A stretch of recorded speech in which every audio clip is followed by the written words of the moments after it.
The first hints of dawn painted the sky in muted shades of pink and orange as Rosa Diaz pushed her cleaning cart down the narrow, dimly lit hallway of the Silver Pines Motel. At 42 years old, she had spent more mornings than she cared to count, scrubbing stained carpets, wiping down cigarette-scarred furniture, and ensuring that the weary travelers who passed through this forgotten roadside stop had a fresh room to rest in, if only for a few hours. Rosa had long since stopped wondering about the people who stayed at Silver Pines. Some were drifters, others were running from something, and a few were just down on their luck. But some left a feeling behind, a presence that lingered even after they were gone. And something about room 6 had left a knot in her stomach since the moment its guests arrived. The mother and son had checked in late the night before, sometime past midnight. The woman, mid-30s, pale, gaunt, and jittery, had paid in cash, her hand shaking as she passed the bills across the counter. Her blonde hair was unkempt, strands sticking to her forehead as if she had been sweating. She barely spoke, just muttered, "One night," before glancing over her shoulder, as if expecting someone to be watching her. The boy, around 6 years old, silent and wide-eyed, clung to her side. His clothes looked a size too small, the fabric worn thin at the elbows and knees. His sneakers were scuffed, the Velcro straps barely holding together. But it was his expression that caught Rosa's attention. He wasn't just tired, he looked scared. Rosa had been at the front desk at the time, covering for the absent night manager. It was routine. Sometimes she had to step in when Manny, the usual overnight guy, took one of his frequent smoke breaks that lasted half an hour or more. She had offered the woman a tired but genuine smile. "Just for one night?" she had asked. The woman had barely nodded before grabbing the key and pulling the boy along with her, disappearing into room 6 without another word. Rosa had watched them go, a strange feeling creeping up her spine. She had seen desperate people before, but this was something different. This woman was paranoid, and the boy... Rosa couldn't shake the way he had looked at her, like he wanted to say something, but couldn't. Now, as Rosa pushed her cart down the hallway, her eyes flickered to the neon-lit clock on the motel office wall. 6:45 a.m. Way too early for most guests to be up. As she neared room 6, she saw that the door was ajar. Her steps slowed. The guests were gone. Something felt off. She knew checkout wasn't until 11 a.m. People leaving early wasn't unheard of, but guests at this motel usually lingered. Some even tried to stretch their stay long past checkout, until Manny had to threaten to call the cops. But this wasn't just an early departure. The door was open. They had left in a hurry. Rosa hesitated for a moment, then gently pushed the door open with her gloved hand, peering inside. The first thing she noticed was that the bed was a mess. The sheets were twisted and thrown aside, as if someone had woken up suddenly, startled. The pillows were on the floor, one near the door, as if it had been kicked away. The bathroom light was still on, the sink dripping steadily. The mirror had streaks of condensation, like someone had taken a hot shower recently. Rosa stepped further inside, her stomach twisting into knots. She had cleaned hundreds of rooms in this motel, but this was wrong. Her eyes scanned the room, searching for anything unusual. Then her gaze fell on something that made her stomach drop. A small, pink teddy bear sat in the corner of the room, next to the bedside table.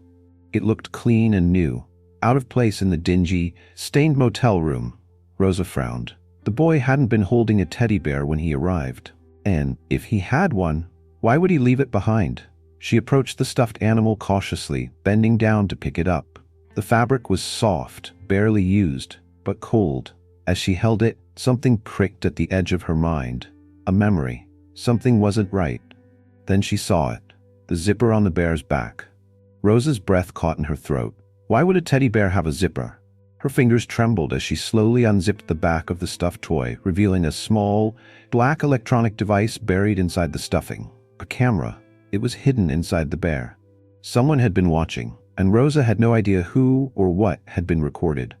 Rosa's breath caught in her throat as she stared at the small black device nestled inside the stuffing of the teddy bear. A camera. She had seen things left behind in motel rooms before. Drugs, weapons, wallets stuffed with cash, even a wedding dress abandoned in a bathtub. But this was something different. This wasn't forgotten. This was hidden. The bear sat exactly where it had been left, as if it had been carefully placed there. The more Rosa stared at it, the deeper the chill that spread through her veins. Her fingers trembled as she carefully removed the camera from its casing. It was small, barely the size of her palm, with a tiny lens in the center and a red light blinking softly, a light that meant it was still recording. Her stomach twisted. This thing is live. That realization sent a new wave of fear through her. She was being recorded. Right now. With a jolt, Rosa's instincts took over. She quickly turned the camera around in her hands, searching for an off switch, a battery pack, anything. But it was sleek, compact, and almost professional looking. Not a cheap plastic spy toy someone buys off the internet. This wasn't a prank. This was deliberate. Her eyes darted to the motel room's furniture, the battered wooden dresser, the small flat-screen TV mounted to the wall, the faded green curtains hanging stiff over the window.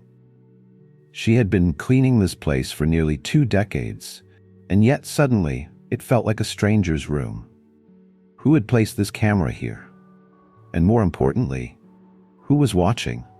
A creeping paranoia settled in her bones as she quickly reached for her cleaning cart, yanking out a washcloth and wrapping the camera tightly in it. The blinking light was suffocated by the fabric, but Rosa still felt its presence like a ghost in her hands. She turned toward the open door, glancing down the hallway. Empty. The Silver Pines motel wasn't exactly packed at this time of the morning. Most of the rooms were still occupied, their guests likely sleeping off hangovers or waiting for checkout time. But that only made the silence feel heavier. Rosa swallowed. She needed to find Manny. A job that paid in secrets. Manny Hernandez had been working at Silver Pines for almost as long as Rosa had. He was in his early 50s, built like an old boxer with a permanent 5 o'clock shadow and a cigarette always dangling from his lips. He was the closest thing to security the motel had, which wasn't saying much. When Rosa stormed into the front office, she found him exactly where she expected, leaning against the counter, watching a tiny TV, half awake with a mug of coffee steaming next to him. He barely glanced up as she entered. "You look pissed," he muttered, flicking his cigarette ash into an already overflowing tray. Rosa didn't answer. Instead, she walked straight up to him, pulled the wrapped-up camera from the towel, and slammed it onto the counter. Manny blinked. He reached out, unwrapped the cloth, and frowned down at the black device. "What the hell is that?" Rosa exhaled sharply. "I found it in room 6. Manny's head snapped up. His dark eyes narrowed. "What do you mean, found it? Like just sitting there?" "No, it was inside a teddy bear." A pause. Manny sat up straighter. "Wait. What?" Rosa folded her arms. "It was hidden. Sewn into the back, like someone didn't want it to be found. And it was still recording when I opened it." That got his attention. Manny swore under his breath, rubbing a hand down his face. He reached out and picked up the small device, turning it over in his rough fingers. "This ain't some cheap motel bullshit," he muttered. "This is professional. Who the hell was in that room?" Rosa shook her head. "A woman and a kid. Checked in late last night. Paid in cash. Left early around 6 in the morning. Didn't say much." The boy looked. She hesitated, then admitted. "He looked scared, Manny." That made him pause. Manny and Rosa had seen their fair share of messed up situations in this motel. They had both turned a blind eye to things that probably should have been reported, but this was different. After a long moment, Manny set the camera down and exhaled sharply. "All right, we need to check the security footage." Rosa's stomach dropped. She hadn't even thought of that. If the motel's security cameras caught who was in that room, maybe they could get some answers. Maybe they could find out who was watching that little boy. The camera knows the truth. Manny led Rosa into the back office, where the motel's ancient surveillance system hummed quietly on a desk. The monitors flickered with grainy black and white footage, showing various angles of the parking lot, the hallways, and the front entrance. "Let's check last night's tapes," Manny muttered, grabbing the mouse and clicking through the footage. Rosa stood behind him, arms crossed tightly over her chest as she watched the timestamps rewind. 12:18 a.m. The woman and the boy arrive. The mother was just as Rosa remembered, nervous, jumpy, constantly looking over her shoulder. The boy stayed close to her, silent, his head lowered as if he were afraid to make eye contact with anyone. But then something caught Rosa's attention. The woman kept touching her stomach. Not in a casual way. It was deliberate, almost protective, like someone who was hiding something. Rosa's heart pounded. "Fast forward," she whispered. Manny clicked ahead, speeding through the footage. The mother and son entered room 6 and shut the door behind them. The hallway remained quiet. Then, at 2:47 a.m., something happened. The door to room 6 opened, but it wasn't the mother or the boy. It was someone else. A man. He was tall, wearing a dark hoodie and jeans, his face obscured by the security camera's angle. He slipped inside the room without knocking, without hesitating, like he had a key. Rosa's blood ran cold. The footage skipped forward. At 3:32 a.m., the door opened again. The man walked out, but this time he wasn't carrying anything. He was leaving something behind. Rosa's breath hitched. The bear. Her pulse pounded in her ears as she realized the truth. That camera wasn't just some random surveillance device. Someone had deliberately placed it in that room. Someone had wanted to record that mother and child. And whatever had happened in that room between 2:47 and 3:32 a.m., it was caught on tape. Rosa's breath felt shallow as she stared at the screen, her hands gripping the back of Manny's chair so tightly her knuckles turned white. A man had entered room 6 in the middle of the night. He didn't knock. He didn't hesitate. He had a key. And he had left the bear behind. Rosa felt something shift inside her, a terrible realization settling into her bones. This wasn't just some mother running away from something. This was a trap, a setup. Someone wanted to record whatever happened in that room. Manny exhaled sharply, rubbing his jaw as he clicked the mouse again. "We need to see what happened inside." Rosa flinched. "You mean?" Manny turned to her, his expression grim. "The camera. If it's recording, that means it's storing the footage somewhere." Rosa's stomach turned. She didn't want to see what was on that tape. But deep down, she knew they had no choice. Manny grabbed the device and examined it more closely. No screen, no buttons. It had a small memory card slot on the side. Removable storage. Whatever this thing had seen, it was saved inside. Rosa watched as he pulled open a drawer, rummaged through cables until he found a USB adapter for the card. He popped it in, then plugged it into the motel's aging computer. The screen flickered. A single video file popped up. No name, no details, just a timestamp. 2:47 a.m. The exact time the man entered room 6. Manny clicked it. The screen went black for a moment. Then the video began. What happened in room 6? The camera's perspective was strange, slightly tilted. The image was low to the ground, facing the foot of the bed. It was inside the teddy bear. The room was dark, lit only by a faint glow from the bathroom light. Shadows stretched along the walls. Then movement. The mother, pale, exhausted, sitting on the edge of the bed, was shaking. Her hands gripped her stomach, her entire body tense. The boy was curled up beside her, his small hands clutching at her shirt. They were waiting for something. Then the door opened. A figure entered the room. The same man from the security footage. Rosa felt sick as she watched him step toward the mother. His face wasn't visible, but the way he moved was deliberate, confident. He stood close, speaking lowly, the microphone in the bear only catching a few words. The mother was begging. I don't have it yet, I swear." A pause. The man tilted his head, considering. Then he reached into his pocket and pulled something out. A small plastic bag. He held it up between two fingers, shaking it slightly, like he was taunting her. Drugs. Rosa's stomach twisted. The mother flinched, her body language shifting from fear to desperation. The little boy clutched her tighter, his small face buried against her side. Then the man spoke again. "You know the deal. You're out of time." The woman froze. Her hands trembled, her mouth opening and closing like she was trying to find the right words. The man stepped closer, placing the small plastic bag on the nightstand beside the bed. Then, he reached out and touched the boy's hair. The mother lunged forward, grabbing the man's wrist. Her voice changed, no longer begging, but panicked. "No, please, not him. I'll find another way." Rosa's pulse hammered in her ears. The man yanked his arm away, his entire posture shifting. He grabbed the mother by the jaw, forcing her to look up at him. "You know what happens when you don't pay your debts." The mother was crying now, her body trembling as she shielded the boy with her arms. The boy wasn't crying. He was silent, like he had seen this before. Like he knew. The man sighed, like he was bored. He released the mother's face and straightened. Midnight tomorrow. If you're not where you're supposed to be, he comes with me. Got it? The mother nodded frantically. The man smirked. Then he turned toward the nightstand and reached for the teddy bear. The screen blurred as the camera was jostled, shifting angles for just a second. Then the man placed the bear back down, perfectly, facing the bed, watching. The video ended. The truth hits hard. Rosa stumbled back from the desk, her entire body feeling cold. Manny wasn't moving. His face was frozen in a blank, unreadable expression. For a long moment, neither of them spoke.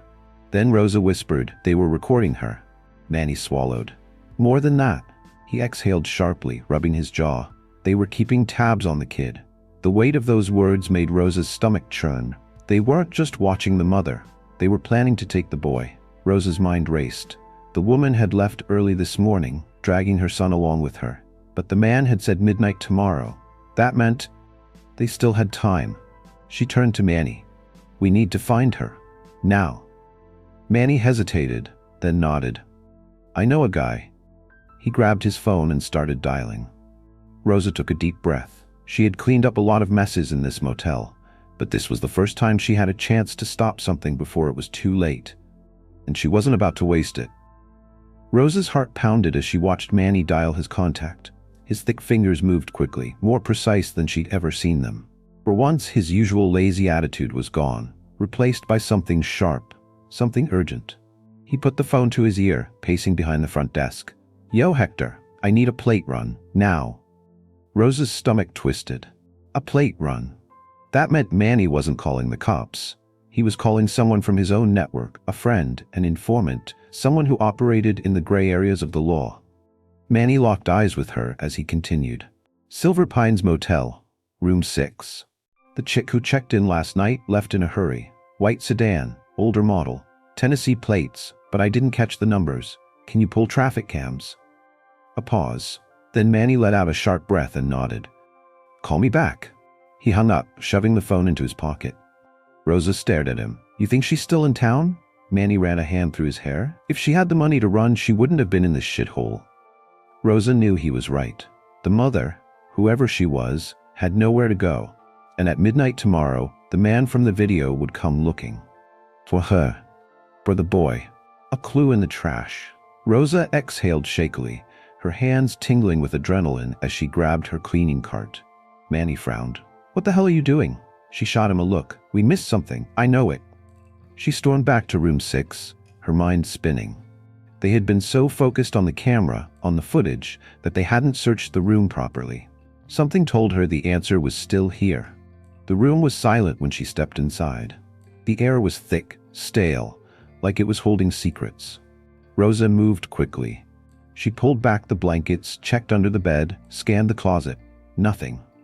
Then she turned to the trash can. She grabbed the plastic liner and dumped its contents onto the floor.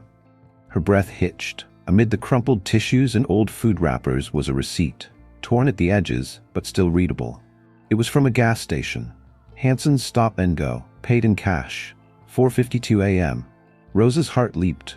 If the mother had been there just hours ago, she couldn't be far. She grabbed the receipt and rushed back to Manny, a dangerous man and a desperate call. Manny took one look at the receipt and cursed. That's on 12th Street, about 5 minutes from here.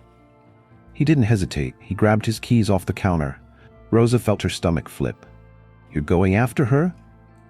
Manny's eyes were hard. We don't have time to wait for Hector. If she's still there, we can stop this before it gets worse. Rosa clenched her fists. She should have said no. She should have told him to wait, to be smart about this, but she couldn't. Not after watching that video. Not after seeing that little boy curl up against his mother, knowing something terrible was coming. She climbed into the passenger seat of Manny's car. Drive.